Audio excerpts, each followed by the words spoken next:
The marketing game is 100% rigged against 99% of business owners in this world right now. Like a casino, the house always wins. And you may have a hot hand and win a few times with your business, marketing your business, but on the average, you're going to lose 100% of the time. Our system makes you the house. If political marketing is marketing under the highest stakes marketing on the planet, why is it that nobody would think else has thought to apply? Like, hey, whatever works in the most intense form of what I do, maybe that would work in a less intense form. If I'm running a candidate, my opponent is also utilizing the 5-step system. So it's who out innovates who. I just wrote to my subscribers this story. In Iowa's second congressional district in the 2020 election, Marionette Miller Meeks, who was a Republican, beat her Democratic opponent. Out of 394,000 votes, she won by 6 votes. 6 votes out of 394,000 votes. What if the business owner listening to this out there right now, what if I told you you had 5 months, you had a set budget, you and your number one competitor were going mano a mano against each other. And after 6 months, the most transactions would be number one in the market. And the person that finished second would be out of business. And it would come down to 6 transactions out of 394,000 transactions. How fast would you move? Would you throw things up against a wall and hope it worked? Or would you use data and certainty and innovate constantly? Because that's the world that I come from, and I don't understand. But I do actually have an answer to this. And again, it's not an indictment on the business owner, but most business owners don't start businesses to go market them. And so they look at marketing as a cost, not an investment. They look at marketing as a hassle, not something they want to do. They just want their idea out in the world. They want to tell everybody about their idea, and they want their idea to work. But it's kind of like, the best way of describing this is in politics, you write a check to a candidate sometimes. You can't write that check. Let's say you write a $2,000 check to a candidate that's running for office. You can't write that off. You literally hand over $2,000 and you go, what do I get for it? I get good government. Right. Like, okay, so yeah. And well, it's the same thing. The business owners that I see, a lot of them, man, I see some amazing, I call it this. Actually, this may even answer it more. There's 2 types of business owners in the market that like to market their business. There's interested and committed. Everybody's interested. But the committed stick with it. They don't chase shiny objects. They don't say, I'm interested in this, and then 2 months in and go, ooh, this is hard work. I'm interested in something else. The focused, committed business owner. This is why I love businesses like law firms and pest control companies. If those mother truckers aren't out there spending every single month to market their business, they're gone. They're out of business. This is why I love like how you run your business. You know this. If you're not marketing your business every day and building your audience, you're out of business. You're committed, right? But so many other businesses, they're looking for the get-rich-quick pill. And I don't have it. And guess what? The game's rigged against you, and you're never going to get it. And that's really the advice I give people. One of my favorite quotes, that feel free to swipe if you don't use it already, is Henry Ford said, a business that stops advertising to save money is like a man who stops a clock to save time. And I think about that all the time. Right. That you have to, you're right. It is. People look at it as a cost, and that's like looking at the work you do with your hands as a cost. Yeah. It's just what you have to do to feed the business. Let me give you a story of a crazy committed company. So this pest control company I keep talking about, National Pest Control Company. Yeah. They came to us and we had a crazy idea for them in the 5-step process. We found in the data that customers needed validation. They needed third-party validation when it came to choosing a pest control company. They wanted to make sure that it wasn't just hire me. It was grandma down the street said, this is the pest control company you need to hire. Right. So we came to them and we said, you need to run an ad campaign that doesn't get one customer. And they went, huh? And we said, we only are going to run this ad campaign to get 5-star reviews. And they said, okay. We ran the campaign. We got 50,000 5-star reviews. Now, this national pest control company is in 120 markets.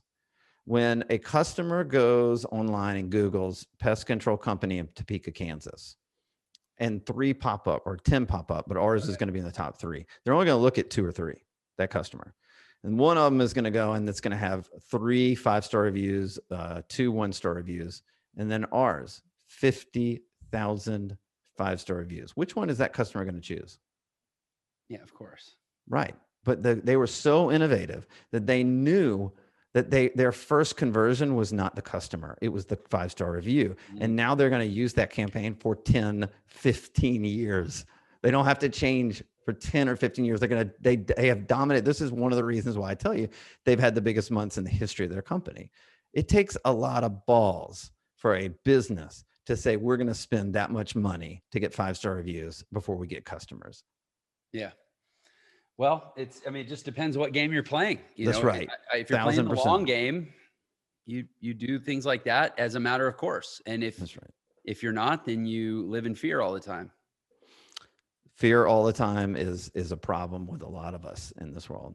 And we all have it in some way or another, in some aspect of our life. How did you get into that? It seems like there's probably a lot more demand than supply for those gigs. Oh man, the amount of how competitive it is to be in the upper echelon of political marketing. It's insane. So what's the road that got you there? I'd love to hear. Well, I'm a redneck from Alabama. I did not have an Ivy League education. I knew early on in my life, I was literally, Jeff, I was one of the first diagnosed kids, generational kids of ADD. We didn't even call it ADHD back then. It was just ADD. We hadn't found the H yet.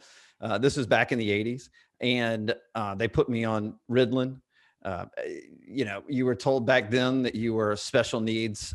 You were put in lower level classes. You were made to feel inferior. As you know, and it's probably everybody listening on here, that entrepreneurs, most all of us have ADD or ADHD, and can be a superpower. It could be a curse. It could be whatever you want to make of it, right? But it was told to me to be a curse. But ultimately, I knew there was really, when I got into college and I was like, people asked me what kind of jobs I wanted. And I was like, I have no idea. I just know I have to do something I'm passionate about or I'll never succeed in life, because my ADD would not hold up very well if I was in a job I didn't give a shit about. And so I only cared about 2 things in college. I went to the University of Alabama, so I cared about college football.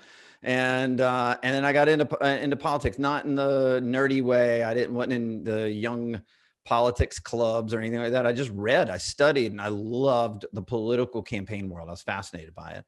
And ultimately, I'm 5'9" and 150 pounds, so that's not going to last very long on the college football field. But what I decided to do was to try to enter into the field of political marketing, and started right off the bat in 1996 working for a presidential campaign. And what I say is I got the bug. To work in politics means to work 7 days a week, 365 days a year, to have no life, but to really fight every single day for something you're really passionate about or people you're passionate about. And so I just said, man, that for an ADD kid, that was all I needed. I didn't care that I didn't have days off. I just wanted to do something I was excited about. And that really started my journey from 1996 until today. And obviously it's over 1,400 election victories, 3 presidential ones. But don't forget, I've been on 8 presidential campaigns, so lots of losses along the way too. And the lessons learned from there as well. But really, to go back to the intro and the book that I have out, I believe in 2004 there was a paradigm shift in the marketing world, and I believe for the first time ever, political marketers overcame corporate marketers in an innovative way. And I lay out the story in the book, how George W. Bush, a campaign I was on, and I ran the whole Get Out the Vote marketing campaign. And what we did in that campaign that revolutionized political marketing forever. And then how Barack Obama's campaign modeled what we did in 2004 and won 2 elections. How Donald Trump modeled what we did and what Barack Obama did to win the 2016 election. And then how Joe Biden utilized that formula that we created over the last 15, 16 years to win election in 2020. And then I lay out how we've applied that formula to businesses and how every single one of them is growing in this world, right? And that we're working with right now. Well, as a business owner, you know where what my next question is going to be. Like, tell me how does it work? No, I can't tell you. No, I'm just messing with I you. know Of we course I got can to buy tell the you. book, right? No, you don't. I will happily tell anything and everything. I have no secrets in this thing. I mean, it is the subtitle is how to grow your business and build your audience using the secret formula that elects presidents. But I'm happy to tell you guys that. So well, tell me how this you show want is me to Millionaire jump in. Secret. This is Millionaire Secrets, right? I know. So we air our stuff out. So I'm excited. That's right. Yeah. So look, first of all, and I always thought it was an interesting concept that what we do in politics could apply to businesses. Most business owners are scared to death to try anything different and new and innovative in their marketing. But I just said there's something in the cutthroat world of how we run political campaigns and win presidential elections that I thought could apply to businesses. And I had just enough smart, innovative entrepreneur friends that said, yeah, apply that in my business. Let's see how it works. Mm-hmm. And we started having incredible results for them. And then I ended up writing, this is my second book. The first book I wrote was called Fire Them Now, The 7 Lies Digital Marketers Sell. So I wrote a book that I utilized the negative ad concept and just eviscerated the marketing industry about all the unethical ways that they work so that business owners could start the game of marketing from a point of ethics and understand how not to get taken advantage of. And then I spent 4 or 5 years implementing this particular this formula that gets presidents elected into businesses, and saw every single business that saw the formula through grow their bottom line, every single one, even to this day. And so that's a little bit of the backstory. And the reason I tell you that before I jump into the steps is because the marketing game is 100% rigged against 99% of business owners in this world right now. And, you know, you're near Vegas, right? So I always say it's like a casino. The house always wins. Yeah. And you may have a hot hand and win a few times with your business, marketing your business, but on the average, you're going to lose 100% of the time. You're going to lose a lot more than you know, when I say 100%, you'll lose more than you win. Right. And our system that I've developed, it makes you the house. And so I'm trying to teach that system now. So what is it? Well, maybe it makes sense. If you're cool, I'll walk through how we do it for a political campaign, and then we can apply that to the business side as well. Does that work for you? Yeah, it'd be amazing. Yeah, please. Awesome. So the first thing, let's say I'm working with a candidate that wants to run for governor of Utah. Actually, you know what? Before we do that, can I interject a question? Sure, do whatever you need. Can you give me some sort of an example? Because I have my own examples, but I'd like to hear from you, and I'm happy to share one of mine too. Of like, what do you mean when you say the marketing game is rigged? Like, how does that show up for most businesses? Because I used to own an agency. Yeah, I sold it a few years ago. I figure you and I are gonna bond very well over this. And I would have these conversations with business owners, and they have my experience generally. I don't want to like paint everyone with the same brush, but generally speaking, they have no clue how brutal it is and why in the modern world, especially the small business owner, they just can't win. No. And so can you expound small on that? Could be under 100 million. It's not it's like the 500,000. They're really screwed, but anybody. So let me start out with a story. Story goes like this. About 6 weeks ago, a business owner reaches out to me. He owns a criminal background company representing the big fast food industry and all that. So, they hire people, they have to do criminal background checks on those employees. He's one of the top 4 or 5 out there. And he says, hey, I read your book. I want to work through you guys on this stuff. Well, great. So the first thing one of my team members does is, well, let's go audit what you got. So they've been running Google keywords for 3 years now on their own. They had a marketing agency set all their stuff up, and then they worked for them a while. They got rid of them like every other business does. They fire multiple marketing agencies in their lifespan. And they're like, oh yeah, we got a good SEO program going, all that stuff. Well, we went into their account. So they, Google changed the rules on keywords about 2 years ago. Just bear with me because it's a much more detailed story, but I'm going to make it simple for your audience. And the company that we were talking to had no idea that the rules had changed. They had been bidding against themselves in keywords for 2 years, spending $10,000 a month bidding against their own keywords. Mm-hmm. and wasting over $8,000 a month on having to bid against each other, and they didn't even know it. Their own marketing team had no idea. We found this because Google changed the rules and they didn't know. That's one of the ways we're rigged against you. In 2016, there were 3 million advertisers on Facebook's platform. In 2020, 200 million businesses were using Facebook and 10 million active advertisers on Facebook. If you think you're throwing your ads up on Facebook and you're out there, you think people are just going to buy your product or service, you're crazy. The one that is the craziest of all is from Forbes. We are seeing, according to Forbes, 10,000 ads a day online and offline right now, up to 10,000. Think about that. So Jeff, if you're a shoe company, you're not selling and you're not competing against other shoe companies. You're competing against coffee mug companies, hair care product companies, t-shirt companies, golf cart companies. You're competing against 10,000 companies a day. And unless you have a systematic application in your marketing as a process, you are going to lose every time. Every time you're going to lose. And every business owner I come in has literally fired multiple marketing agencies. They're exasperated. I'm writing to my subscriber list right now this story of a guy he'd been really successful in business, started a medical marijuana company in Texas. And he had spent 2 years losing money trying to market his business.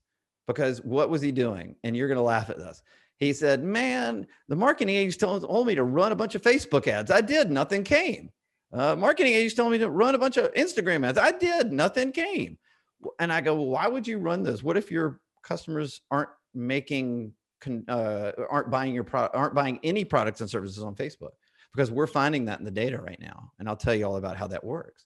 And he's like, well, I never thought about that. And I said, well, shouldn't you know before you go spend money where your customers are, what they care about, what they consume, how they buy products and services? Wouldn't you want to know that before you start marketing your business? And he's like, but I've run out of money. And I said, well, I'm sorry. And that literally is, he said, I got to go look for a job. Successful entrepreneur. Yeah. Because he had wasted and by the way, yes, marketing agencies take advantage of businesses, but also business owners chase shiny objects. Yeah. And marketing agencies, I don't think it's as black and white as saying like that they're like trying to scam obviously they're not trying to scam their clients. If they can deliver value and for a good client, they'll retain that client. They want to serve their client. But you're right. It's such a moving target. It's such a dynamic ecosystem. Things change so fast. And that number that you said, I think you said from 2016, there were 3 million advertisers. Now there's 10 million active advertisers and 200 million that have run ads that are using the Facebook advertising tools. Yeah. I mean, that right there, because I can say for my business, I've seen ad costs more than double in the last 18 months. And we're great at what we do. Like we're world class. I mean, we acquire customers and we have our business has exploded, but I look at the fact that no matter what we do, we're still spending twice as much money to acquire a customer today as we were 18 months ago. And I go, it's not you. What hope do most people have? Like this, it is brutal out there right now. Not only that, in the last 6 months, and I'm going to tell you how sophisticated we look at data, which is part of the systematic approach we take. But in looking at data for 6 months now, we have noticed that consumers are consuming Facebook. They're not interacting on Facebook. They're not buying things on Facebook. That the elections and the disinformation and the banning of people and the banning of COVID conversations has pushed people away from buying things on Facebook. And so we have so many businesses that were making money advertising on Facebook, and all of a sudden the last 6 months it's just gone completely dry and they can't figure out why, and they're spending a lot of money. And obviously we can tell them to pivot in real time out of that. Facebook's is still a great branding mechanism. It is just not a conversion platform. Has Facebook, I just have to ask, has Facebook made any comments or have they given any guidance around this? I mean, have they acknowledged that they created this problem for themselves? No. Is it showing up in their numbers? I mean, it's not like they're making a ton of money because people are out there spending money on Facebook. Yeah, I guess that's true. They don't care if the ads convert. They don't care. Yeah. It's just unbelievably fascinating. And I mean, literally, if you want me to, I can literally go forever and ever and ever. Here's another one. YouTube. There are 3,000 YouTube influencers with over 1 million followers. There are 5 million YouTube influencers that have under 1,000. So you got 5 million YouTube influencers out there right now that think they are going to break it big, big on YouTube, and they don't. And you got 3,000 that are in the millionaire range, right? And they're the ones doing it. And I can't tell you how many times we talk to people trying to break into selling products or services or influencer networks into YouTube. And again, it's just a different marketplace. It's continuing to change. The game is rigged because the casino is actually the big tech companies. They're going to win every time. They change the rules. You may not know. Yeah. You may have something that works one month and all of a sudden doesn't work the next month. You don't know. And so the background, and I'm glad you asked this and interrupted me before I jumped into the 5 steps. But the reason that we run these 5 steps is to stop all that, to figure out what works and what doesn't in real time, and be able to shift your ad dollars and your marketing dollars into other platforms where your customers are and where they're converting. And so again, we'll kind of walk through how that works, but that's really what we're well, I think you did what I was hoping, which you really established that foundation for, like, hey, the current system is broken, or the current approach that most people are taking is broken, and now here's what you can do different. Absolutely. You ready? I'm ready.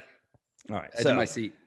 Step 1. I always say step 1 is the most important thing. You get this wrong, you're totally screwed up. And everybody screws this up. Not everybody, most everybody screws this up. Why?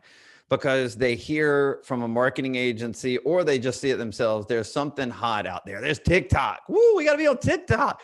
And they throw stuff against the wall, and everything they do is based on tactics. And that's where really a lot of business owners lose from the beginning. Startups, healthy companies trying to exit, that want to have a bump, whatever it is, right? And what we start with in let me just tell you how it works in politics, and then I'll convey it over. So the first time, let's say I'm working for a guy running for governor in Utah. And I sit down with the guy and I say, what do you believe in? What do you want to run on?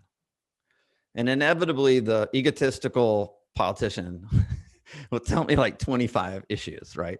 And I'm like, okay, nobody wants to hear 25 issues from you, but I appreciate that you care about all 25, and you think that, you're going to be running your campaign on 25 issues, like never going to happen, but cool. And I say, let me take those 25 issues and let me run a survey in the state amongst voters and figure out what they care about amongst those 25 issues, right? We're not telling him we're going to look at issues that he doesn't care about. We're looking at only the issues he cares about to understand which ones rise to the top. One of the most important. Now, it's 1,000 times more sophisticated than this. I'm really breaking it down to make it easy. But you've heard of polling, right? CNN, Fox News, they all the who's up, who's down. I'm not talking about that kind of polling. What I'm trying to figure out is to survey voters and understand what issues they care about the most to vote for a politician, not who's winning or losing. Mm-hmm.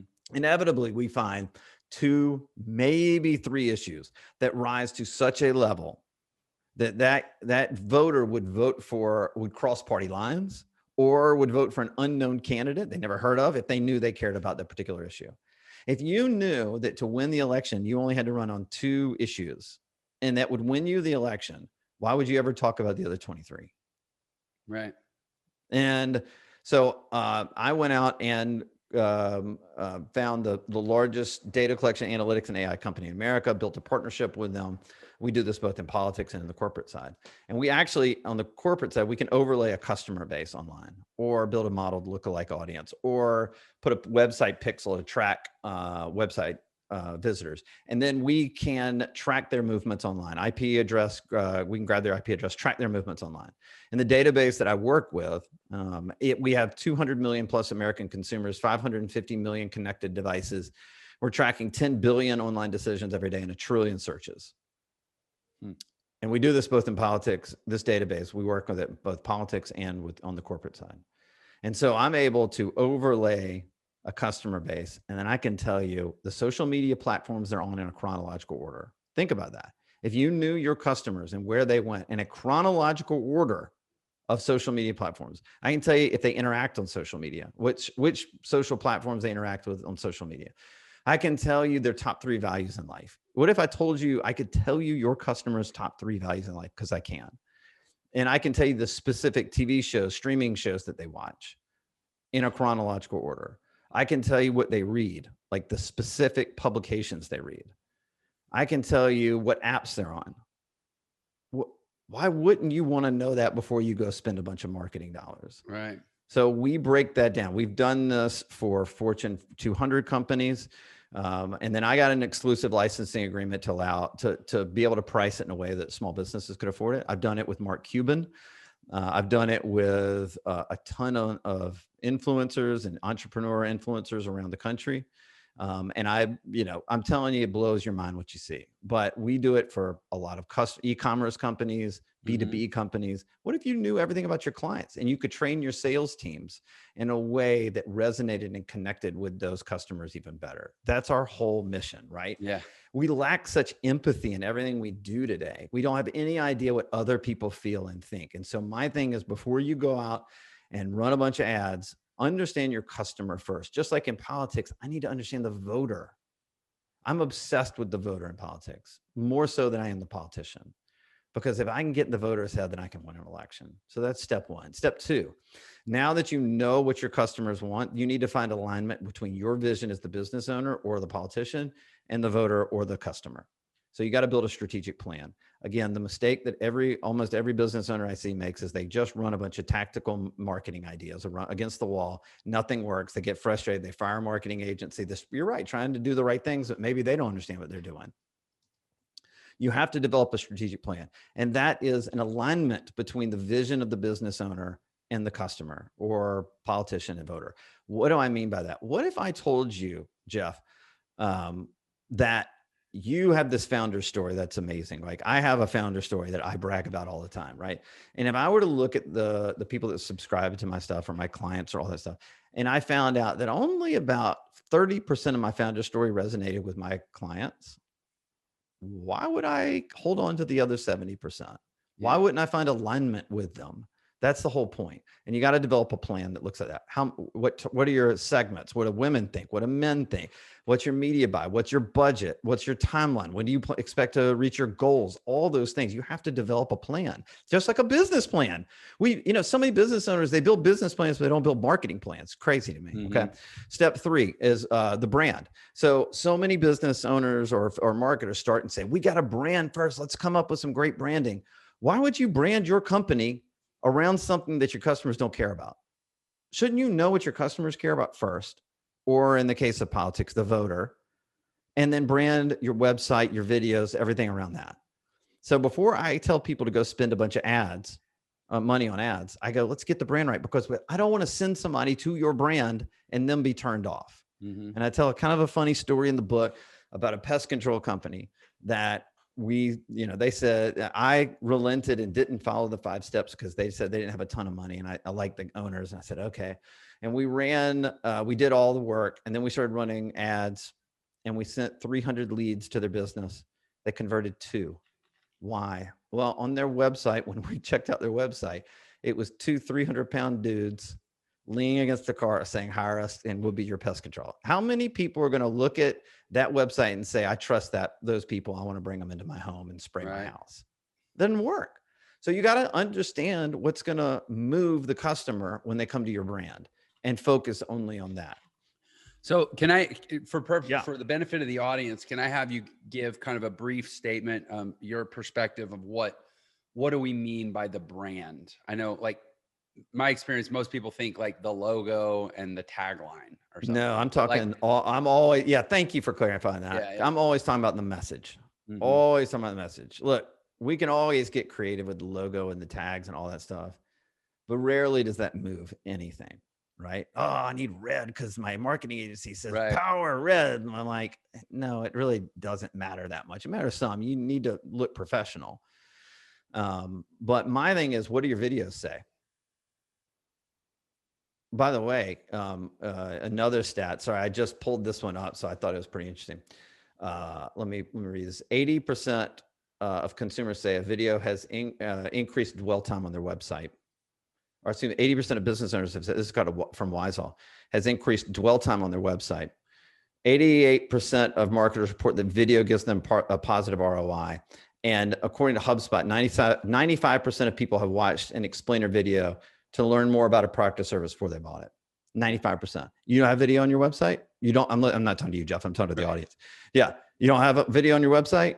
Think how much money you're leaving on the door. Now, people just throw up a video. Well, if it's a crappy video, you're still going to lose money. So why not, if you knew your customers cared about 3 things, right? Let's say it's safety of your product or service, what it provides them. Why wouldn't you address that in an explainer video? Mm-hmm. And then they're going to watch it every time. So the brand has to be third, and it has to get right before you go spend ads. The 4th step for us. And you know, I'm going to piggyback on that. And I sorry to keep interrupting, but I'm going to make what may be a bold statement, but I think it's pretty damn close to gospel at this point. If you don't have video in your marketing, you don't have a brand. Agree. I mean, I think that's the world we live in now, pretty much. Yeah. Like, because I know so many aspiring entrepreneurs, what I call launch phase entrepreneurs. Maybe they've got an idea. Maybe they've set up an LLC. Maybe they opened a bank account. Maybe they've done none of the above, but they're like still getting started, right? A lot of them resist video because they see it as onerous, time consuming. It brings out their insecurities. Expensive. They're going to have to edit or hire someone. It's expensive. Yeah. And I'm like, you don't have video. You don't have a brand. You don't have a business. Get over it. Go to hire a therapist to get over your fear of video before you start your business. Yeah. So let me tell you how I did it. At Win Big Media, we have at winbigmedia.com. I put an explainer video up. When I saw these stats, I went, we got to get one up now. It's 1 minute and 15 seconds long, and it's about the 5 steps, right? Because when people come to look me up, they're like, explain the 5 steps. Here's a fun way of doing it. At the end of it, it's a blooper reel for me and how many damn stupid takes it took for me to do a 1 minute and 15-second video. Yeah. Because people need to see that I'm not a robot and I'm not an actor. Yeah, that's so genius. I had a video one time I gave with a bunch of my students. This was like years ago. I had some coaching students and I'm like, guys, we're going to do a challenge and we're all going to make a video every day. And this was like 2009, 2010. Right. It was like, not everybody had a camera on their phone and all that. And I was like, I don't know what to say. Every day I'm like, I got to make a video. I don't know what to say. So one day I was combing my hair. I was in the mirror and I was just kind of like getting prepped, like mentally, you get yourself psyched up to make the videos. And I was doing all these like faces. I was trying to like, how do I want my face to look when I hit record? So I was like, smiling and serious, like doing like a whole Zoolander thing in the mirror while combing my hair. And I didn't realize I had accidentally already hit record on the camera. And so there was like this 5 minutes of just me just like smirking at myself in the mirror and trying to look cool and comb my hair. And finally I ended up just putting some music over that and put it up as my video. It was just called like getting ready to shoot a video. And that was the whole video for the day. And at the time it was by far the most popular video on my YouTube channel. When I have no doubt. I have no doubt because it's you being authentic. Yeah. And it humanized me and everything else after that felt easier. And so I love that strategy. Anyway, I don't mean to hijack your 5 steps. No, I love that. I love that. I think you get this too, right? Like video is so critical right now. Oh my gosh. I run 50 million impressions a month right now between YouTube and Facebook on my ads. It's my whole life professionally, honestly. In the fall of 2016, Facebook and Google called us into their offices and they said, what is your plan to expand your business? And we said, we're going to bring some account managers in and maybe some media buying team and all that kind of stuff. And they went, you don't need to do that. You need to hire videographers and you need to hire video production people. And we went, why? And they said, because the world is changing and we're shifting everything to video. And if you don't get it, you're going to be in deep trouble. By the way, this is 2016, it's 5 years ago. Yeah. And so we did. We built an entire video production team out of our for our companies. And it was the greatest decision ever because I listened to them and that's where the platforms are. That was nice of them to tip their hand to you. And for businesses to not adjust 5 years later, it's just suicide to me. I met a guy, and I'll quit interjecting my anecdote. No, I love it. I met a guy. I spoke in an event in about 6 weeks ago in Montana, Whitefish, Montana, super cool event, like in the mountains, this resort in Whitefish. And there was a guy there who has the biggest plumbing channel on YouTube. So he's a plumber, and he went to this video America conference. Great. Yeah, I know, right? And he went to, it was like Vid Summit or VidCon or whatever a few years ago, and was like, he tells this story. He was talking to the lady when he was getting his badge and, you know, registration and all that. And he's like, are there any other plumbers here? Like, where are my people at? You know? And she went through the whole book, and she's like, I don't see anybody with the word plumbing in their business name. Sorry. And he's like, okay, well, maybe you can you find me like some roofers or some HVAC guys or just home services people to hang out, blue collar, like, where are my people? And she went through and she's like, I'm sorry, sir, I don't see anybody. I think you're the only tradesperson in this whole event with 20,000 people. Wow. And he's like, so not one person, we've all been getting this message that, like, you got to brand yourself, you got to do video, you got to put yourself out there. YouTube is huge. And none of my peers are here. He's like, and he said, I realize there's a blue ocean. And, you know, this guy, he's got a small plumbing business in North Texas, up near Dallas, Plano area. You know, he probably makes a couple $100,000 a year as a plumber, but he has a 7-figure YouTube channel because he's just the only plumber that, like, got out of his own way and started making videos. And it's crazy, because as true as this is, it just blows my mind how much people still fight this truth. I know. Yeah, I know. So if you're good, I'll keep going. Yeah, keep going. Sorry, I love I'm thinking of my audience. You can rant and jump in anytime. You know this business, so this is why this is a fun conversation for me. Yeah, so I appreciate it. Keep going. I just want my audience to, like, now that you have done a deep dive into your customer data, or in politics, the voter data, once you've built the strategic plan, once you've worked through your brand to make sure it's in alignment with the customer, right? You move to step 4, which is the testing phase. Now, everybody says, as a marketing agency, oh, we test all our ads all the time. You test all the time. I know you do, Jeff. You do A/B tests all the time. Sure. I'm not talking about sitting around. Let's say you're selling widgets, right? I'm not talking about sitting around a table and go, all right, let's test a bunch of ideas we came up with in this boardroom right now, and let's go test it. No, I'm taking the two best ideas that we found in the data that the customers want to hear about your product or service. And then I'm going to test them many different ways. Okay. What do I mean by that? Let me give you an example. In 2016, Donald Trump. So, you know, obviously we implement this in politics, but Donald Trump's team took one ad on Facebook and ran it 162 different versions of it. One ad. They knew the message would work. They just didn't know which ad would work. Got it? There's a difference. They ran it. They ran a blue background, a red background, a man in the picture, a woman in the picture, a different font sizes, a man in the right corner, a woman in the left corner, like literally 162 versions of one message. And ultimately they found 8 or 9 of the ads they ran blew through the water. Just blew up. They didn't know why that particular one blew up. They just knew it blew up. And so for us, that's the same thing we do on the consumer side, on the corporate side. We test. No business owner will ever allow us to test anything 162 ways. Unfortunately, that's just not how it works. But we usually can get about 10 tests. Let me give you an example of how this works on the corporate side. So we worked for a supplement company. And in that, we overlaid, they had 162,000 customers. So we overlaid that online, tracked their movements online, figured out what they cared about, decided to follow the steps. We got to step 4. We decided there were 8 different messages we wanted to test. Okay. Within the top 2 we found. We wanted to test it 8 to 9 to 10 different ways. Actually, we did 10 different versions of the testing. And what were those? Well, one of them was in the data we found, Jeff, that it was 50% of their customers were vegan or vegetarian. Sounds obvious, but how would you know what that is until you see it? Yeah. And so we went, okay, cool. We're going to start testing some vegan, vegetarian ads. And then the second one we did was that they hated their customers hated soda. I'm not making this up. We found this in the data. They hated soda. Again, they're taking supplements. Probably they don't drink soda. So I get that. It makes sense. But how would you know? So we decided to run a bunch of ads. Of the 10 ads we tested, the vegan vegetarian ad was the number 2 performing ad for them. Number 2, it was head and shoulders. It makes sense. It's 50% of their market. That test worked really well.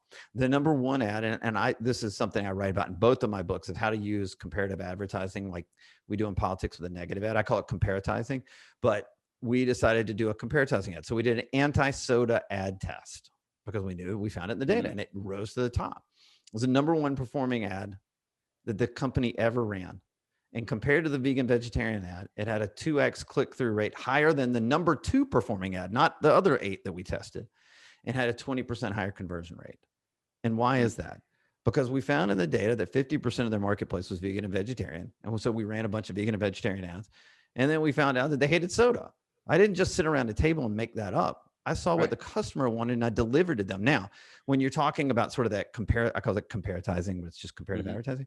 When we run an anti-soda ad, nobody in their demographic, nobody in their customer base is angry or thinks they're offended. Right. Because we ran it. They don't like soda. So running an anti-soda ad worked because they looked at that and they went, yeah, I'm anti-soda too. They found a deeper connection with the company. And so that's what we're doing in step 4 of the testing. Before I go out and I spend a ton of money on an ad campaign, I need to figure out what works before I run the damn thing. And then step 5 is, you launch the ad campaign. Now that you've literally eliminated your risk every step of the way. So you now know what your customers think from the data. You've built a strategic plan with timelines and budgets. You've rebranded your company. You've low budget tested the ads and the messages to figure out what works best. And then step 5 is you launch your marketing campaign. All I'm doing is eliminating the risk of the business owner every step of the way. And this is exactly what we've done in every political campaign for 25 years that I've worked. You've eliminated all your risk. I've eliminated the risk of the business owner. I've ensured that there's some form of certainty in their marketing dollars now. And before they go out and spend big budgets on marketing, I've literally found out what works, how it works, where it works. And now with confidence, I can now start running those campaigns. Now, by the way, those first 5 steps, that's just getting you off the ground. From then on, it's how you optimize those campaigns. And I walk through all that in the book as well. But let me give you an example of what I mean by that. We work with a national pest control company. They've been around for 36 years. In the last 6 months, they just had the best month in the history of their company. We work with a 107-year-old national furniture company. This year, they've had the 3 best months in the history of their 107-year-old company. And we work with a law firm out of New York. It's a 30-year-old law firm. They, in the last 2 months, have had the greatest month in the history of their law firm. And the reason is not me. I'm not anything special. I'm just the only person applying this particular formula. Hey, sorry for the interruption. I just wanted to let you know you can get a free copy of my book, The Millionaire Shortcut, which shows you the fastest way to become a millionaire in the new economy. And there's a special link just for this episode in the description. So thanks for tuning in, and I hope you enjoy the rest of the episode. You mentioned something before we started talking that I want to make sure we talk about. You know where I'm going with this. My good looks. I'm sure it's obvious to everyone watching where we were going naturally. But no, before we go there, I kind of want to just put a bow on this. I took notes about the 5 steps, surveying, get to know your customer, because these aren't 5 steps that somebody necessarily has to hire you. No, I walked through. Yeah. And let me say this. I mean, I walked through in the book how people can do it without hiring me. Yeah. I write a blog every 2 weeks. I never sell a thing on it. I just like writing on marketing and data and the 5 steps. It's free. I have a podcast, the Undefeated Marketing Podcast. It's free. There are plenty of free ways to do this, learn written. My book is not a textbook. It is all stories. It's all crazy political campaign war stories. It's how the corporate world has utilized these 5 steps. It's all told through stories. So if you want something that's highly entertaining, the book will walk you through that and tell you how to do it. Well, I'm really excited to read the book, honestly. I mean, and I interview a lot of people on the show, and virtually everyone I interview has a book. So I can't make the promise as a blanket. Oh, I can't wait to read the book. I just don't have time. This is a book I really am going to read. Like, right. I want to hear what you think. Especially, I told you our brand director here at Entra comes from the political world. Yeah. And honestly, she said that's what drew her to Entra, among many things. Is in me, she saw, I'm kind of the front ambassador for Entra. She's like, you're like a candidate that I really want to win. I love that. which is Keep really her. cool. She is dead on. I like that a lot. Yeah, she's amazing. We got her from Coca-Cola actually. So she has some big credentials, but I think you can tell, here's what I'll say, from talking to her about her background, she really credits her time in politics as her true education. Yeah. Not big Fortune 500 brand management. Right.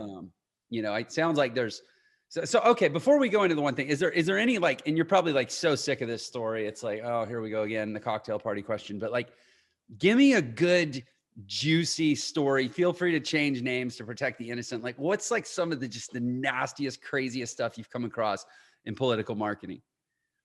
Oh man. I mean, pick number 17 on that list. Like, just any great story. I mean, look, there's so many different ones that we've taken their head off on. Like, I mean, I have make no apologies for going negative. It is what it is. We talk about in the book.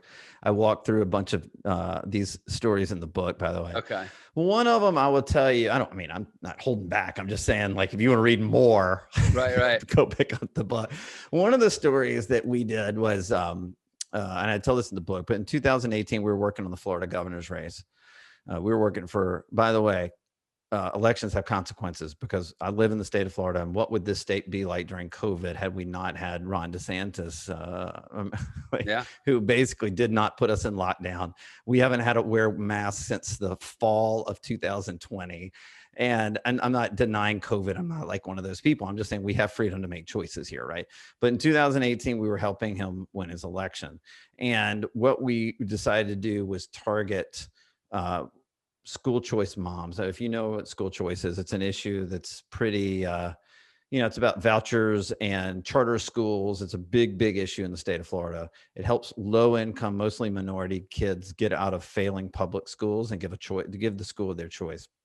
And we have, in the state of Florida, we have hundreds of thousands of low income, mostly minority kids in school choice programs, charter schools, voucher programs, that stuff. So we decided we were going Ron DeSantis was running against Gillum. No, it's not Andrew Gillum. And Andrew was an African-American mayor of Tallahassee. By the way, the last 2 years he got caught smoking meth, but that's another story. So, but we this was after you worked on the campaign. Yeah. This is beyond after he lost. Maybe I'm giving away the punchline, but anyway, we decided to go and target 90,000 African-American moms that had kids in this program and tell them that Andrew Gillum was trying to end and pull their children out of school choice programs. And so we ran a pretty vicious ad highlighting him on the campaign stump, saying, I'm gonna end all these charter schools and all this stuff. And we literally we geofenced every charter school in the state of Florida. It's the largest geofencing / geofarming campaign in the history of American politics. Geofarming is we could actually go back and grab the IP addresses of anybody that had been at that school for 2 years before we started running the campaign. And so that's a big thing we do in the corporate world today too, is geofarming. But anyway, you can go back to a conference in Vegas 2 years ago and pull everybody's IP address that was at the conference and start running ads to them. It's crazy. We were able to do this in 2018. And we targeted all these African-American moms, and we just sent vicious ads about Andrew Gillum, who was an African-American himself, again, running against a white Republican. Now, again, I deal in realities. That's a hard demographic to overcome and get to vote on your side. On election day, Ron DeSantis ended up getting 100,000 extra African-American women votes than any other Republican that was on the ballot that day. How is that even possible? The Wall Street Journal basically said that school choice moms swung the election to Ron DeSantis. Our whole ad program had national news stories written all about it. And it was all because we went viciously at the candidate on his record of trying to pull poor, mostly African-American kids out of high-performing schools and put them back into unsafe, low-performing public schools. See, I think stuff like that is so cool. I mean, of course, negative advertising, I get sick of it too. There's people that write fake scammy reviews about me all the time because they're trying to poach I'm my having this right customers. now. Yeah, I'm dealing with this right now, Jeff. traffic. But I mean, ideally, if all negative stuff was also true, that would be nice. And it wasn't just made up lies or whatever. Right. But no, I see, I think it's so interesting though, because I mean, you can kind of say, hey, you create this narrative that's like, hey, those school choice moms in 2018 saved Florida's economy in 2020. They absolutely did. It's an You know? incredible story if you really weigh the consequences of everything that went down. So you said something to me. I'm going to do a total pivot here. Fascinating conversation. I hope this is not the last time we get to connect, because I want to talk marketing, the intersection of marketing and politics, like all day, every day. Yeah. But you mentioned something to me that I can't not bring up, which is you said you were talking about, and permission to, I guess get a little personal. I think you know where I'm going with this. Yeah. You have a health condition that is, it sounds like fairly rare and incurable. And you said something to me that you are trying to use entrepreneurial methods to become the first person to cure this condition that is clearly, stumped the medical community. How much are you willing to share around that? It sounds super interesting, but I also want to respect your privacy. No, it's good. I was diagnosed about 10 years ago with a rare esophageal disease. It's called achalasia. Basically, the nerves and the muscles in my esophagus died. We think it was autoimmune related. We think it was bad gut health. When you have a high metabolism, you don't realize what's bad for you and what's good for you, because it just falls right out of you. Right. And so that was probably part of my problem. But I've hacked my health so much over the last 10 years, like in an insane way. I mean, if you saw my diet, you saw everything, you'd like laugh your ass off. But I did it all, but I didn't know at the time, right? And we believe an autoimmune response attacked my esophagus and killed it. And what does that mean? Well, I have a flaccid esophagus. So when you eat, you have a muscle that pushes the food from when you swallow it down to your stomach. That's peristalsis is what that's. Yeah. And so I don't have that. So you don't have the muscle that moves food through a tube. No. And the nerves are dead in there too. And so literally every bite of food is a problem for me. So the nerves are dead. Now. So you could have food lodged and you can't even feel it. Oh, I can feel it. Oh, you feel okay. So not all the nerves are dead, just the nerves, the peristaltic nerves. Yes. Okay. Correct. So, not some food, all food sticks in my esophagus, everything. Wow. There's no functionality there. And I noticed about 10 years ago, I remember eating cereal and thinking, God, this is really hard to get down. And I couldn't figure out why.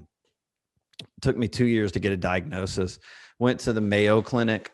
Have at this point, as of today, I've had 21 minor procedures on my esophagus and 4 major surgeries. The second to last major surgery I had, they literally cut 25% of my stomach out. They took the flap from that cutout, they wrapped it around my esophagus, and they stapled it together to make sure that it was upright, so that food would drop into my stomach. And one day those staples are going to come out, and there's not many more surgeries I can do. I've had too many. And so, I went to the Mayo Clinic. This was back in 2015, or maybe it was 2016. And it was 2016. I had the surgery in 15. I went for a yearly checkup at the Mayo Clinic, and they said, Phillip, this is there's no cure. This is what they always say, right? And I'm like, yeah, I know that, but like, how serious is this for me? And they said, Phillip, you've had all the surgeries you can have, and the next one is to remove your esophagus. And they would connect my stomach to my throat, but it would severely impair my ability to even eat and drink, and probably be in a feeding tube as well to supplement anything for the rest of my life. And I'm like, well, how long is that? And they said 5 to 10 years. This was in 2016, so 5 years ago. Wow. And I remember driving home and going, before I drove home, I literally looked at the doctor and said, I don't know if I accept that. And he said, ha, Phillip, take the medication we're prescribing you. By the way, the medication has long-term dementia effects, but it works in the short run. And we'll see you next year. Good luck. He pats me on the back. And that's what doctors do, even at the Mayo Clinic. They see 100 patients a day. Yeah. You think you're special? and they're not giving you a literally carbon copy slip of the exact same thing they tell somebody else, you're crazy. And I don't indict the medical industry. They have to see 100 patients a day. You should be smart enough to know my body is different than everybody else's, and I need to be proactive in how that does. I'd been reactive. I literally outsourced my disease to these doctors. And in that moment, I realized no more. And so I drove home and I said, I don't know what that means, but no more. You know, Jeff, nobody makes changes until the pain is too big. Yeah. And that was a painful moment for me, probably my most painful moment. And so I didn't know what it meant, but I started doing research. I started, first of all, I was on this, so much prescription medication, again, long-term dementia effects. And I knew I needed to get off that. And I needed to try to preserve the esophagus as long as possible. And if I could figure out a cure, that'd be great too. So I spent about 9 months getting my diet in order. And within 9 months, I was no longer taking any prescription medications. I haven't taken any since 2017. I have an incurable disease, no medication. Second of all, I was at a business conference called Abundance 360, run by Peter Diamandis out in Beverly Hills. Sure. He gets on stage, and in the winter of 2017, so a few months after this had occurred at the Mayo Clinic, and he says, everybody pull out your notebook at this business conference and write down a moonshot. You know, a moonshot is something people say is impossible and you're going to make possible. And I went, boom, light went off in my head. And I went, I know what it's going to be. It's not business. And I wrote down in that notebook, I'll find a cure to this disease in 5 years.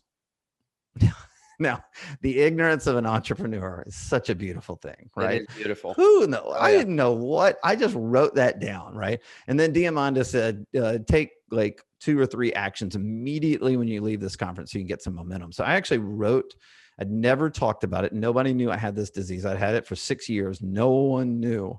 And so I decided to write an article in Inc. magazine and proclaim that I would find a cure to this disease in 5 years. And I did, and it got published and everybody found out about it for the first time, but I put my ass out there without any ability to move. And I backed myself into the corner. And so then I really needed to figure it out. So I started interviewing. I researched. There's been no research on this disease. It's very rare. It affects 1 out of 100,000 people, and mostly people in their 70s and 80s, not someone at the time I was in my 30s, And so I'm like, man, I've got to figure this thing out. That article got a Google ping at a researcher of this disease at Johns Hopkins in Baltimore. We got connected.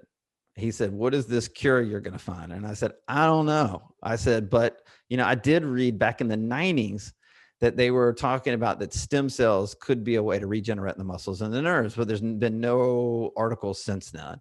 And he's like, I actually do believe that's true as well. And he's like, why don't we put a team around you and let's see what we can do? That was in the winter. That was literally 6 weeks after proclaiming the moonshot. Wow. So nuts. So then now you're going to need to know that the bureaucracy of the medical world is very, very big, and it takes a long time. We had to get FDA approval for trying to go after this. We had to get internal review board approval at Johns Hopkins. It took almost 3 years, but in the fall of 2019, I walked into Johns Hopkins and they extracted stem cells out of my thigh muscle. They took them into a lab out in Pittsburgh, Pennsylvania, a stem cell growth lab. They grew those stem cells for 4 or 5 months. And then right before COVID hit, I went back to Hopkins and they inserted 250 million stem cells of my own body into my esophagus. And then COVID hit. And had COVID hit a month before, this never would have even happened. They would have scrapped the whole thing because it wasn't a priority, right? This wasn't a clinical trial. This is called a compassionate use case, which is like 3 steps before they even get to a clinical trial. I'm the only person in history, in human history, that's ever attempted this. They've never even done it on animals. They don't know if something bad would happen, right, something good would happen. There's just a theory. And I just said I'd be the guinea pig. And then my doctor said, please do not use that name. And I said, I'm sorry. He's this Indian doctor I love. And I'm like, I'm sorry, I am the guinea pig. And he's like, oh my God, I've been in so much trouble. And anyway, but in August of 2020, I went back to Hopkins and we did all the tests to see if it worked. And I knew already, I knew it had not worked because I had no functionality in my esophagus. And sure enough, the test revealed there was no stimulation of the muscle, no stimulation of the nerve.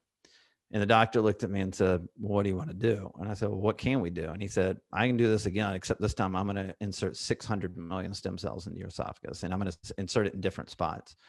And he said, but I can only do it one more time. And I said, I'm in. And so in the fall of 2021, we are scheduled right now, sometimes there are delays, to go back and try again. And if it doesn't work, there's a plan B. But that's the path I'm on. And so obviously, as entrepreneurs, we take control of our environment and our situation. And that's what I was doing. And that's what this attempt is. And instead of farming it out to the doctors to figure out, which they're never going to do, I knew I had to take control of my life and take control of what I was living under. So I know we both have a hard stop in 5 minutes. You do, I do too. I can push it if you need. I actually can't push mine. So okay. We have 5 minutes to process what you just said, what that incredible story you just shared. Here's the thing that jumps out at me.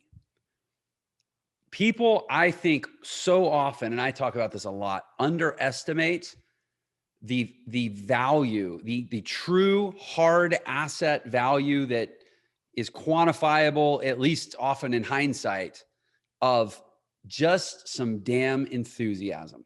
Mm-hmm. Because you said that there was a paper published in the 90s about this approach, and it had stalled, and there was a researcher who's clearly still working on the issue, only he hadn't picked back up that paper and written another paper, right, apparently. And then you came along with what? All your degrees, all your medical expertise, all your competence, all your qualification. No, you didn't have any of that. None. You were just excited to get something done. And now it's happening after 20 years of it not happening. Yeah. Because one guy was enthusiastic and said, hey, let's do this. And you galvanized the people that had those credentials and had that proximity and the laboratories and the technology and but it takes the enthusiasm of a guy like you or me sometimes to just bring all those people together and align things that they seem like they should be aligned. Like, I'm sure there's a story. Why had nobody continued on this research since the 90s? I don't know. But at the end of the day, who cares? Because this is, and Phillip Stutts had to come along and kicked everyone in the ass to do it. Maybe I'm putting the book end on this, but this is why Bo connected us. I think he knew there was a mutual vision in how we look at the world, and he knew we would hit it off. And I'm really honored to share that with you. I don't know. Yeah, well, I really appreciate that you shared that. I mean, 3 years ago, I was a dad. Oh, I'm still a dad, but I was just a dad living in Southern Utah, small town, St. George, Utah, 4 kids. I had just sold my agency. I had some money, but I certainly wasn't like fabulously wealthy. I just was comfortable. And I was like, I don't know what I'm going to do. And then I decided, you know what? I'm going to found the #1 school in the world for entrepreneurs. Nice. That's a ridiculous thing to decide. Sure, absolutely. And that was 160,000 students ago in less than 3 years. That's awesome.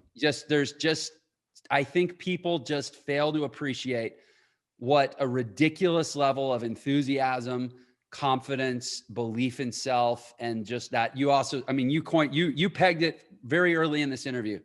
You were like, I don't care. I'll work 7 days a week, 365 days a year, as long as it's something I'm passionate about. Yeah.